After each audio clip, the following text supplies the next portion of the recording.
Pinoy Kenneth Glover, Manny Pacquiao lumaban, panalo kontra Chinese.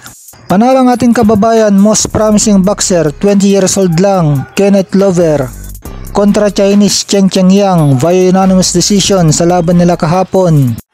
Masayang masaya mga boxing fans na nakasaksi sa laban dahil punong-puno ito ng aksyon. May ilan pang nagsasabi na Manny Pacquiao makipaglaban itong si Kenneth Glover. Hindi natatakot makipagpalitan ng suntok. Parehas ni Manny Pacquiao ng southpaw at napakalakas ng kaliwang kamao ng batang ito. Matapang, malakas ang stamina at masipag bumanat.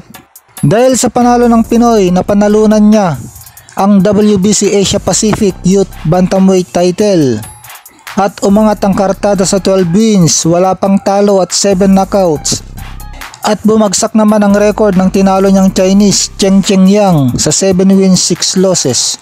Nasabi na dati ng may hawak kay Kenneth Glover na si dating world champion Jerry Peñalosa na 2 laban na lang at isasabak na siya sa world title fight.